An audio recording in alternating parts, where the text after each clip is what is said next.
Yo! What's up mga kuya koy? Halina't tunghayan natin ang Malasinulog Festival na ginanap dito sa aming lugar. Ito ay ang Saluti Festival na ginanap dito sa Victoria Homes, Tunasan, Muntinlupa na pinangunahan ng aming parokya, ang La Anunciata Parish, at nilahukan ng mga komunidad na nasasakupan ng Victoria. Nagkaroon dito ng mga karakol at mga street dancing na talagang inabangan ng mga manonood.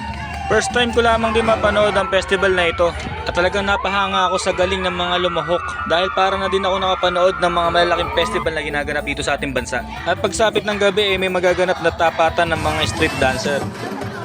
Pero bago ang tapatan ay meron muna mga performer na nagpasiklab ng kanilang mga galing at talento na talagang sinuportahan at pinaulanan ng palakpakan at sigawan ng mga manonood.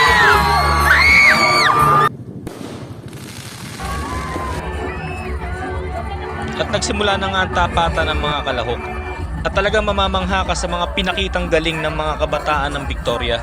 Halina't panoorin natin ang naging performance ng bawat grupo.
A young boy named Mary who sings.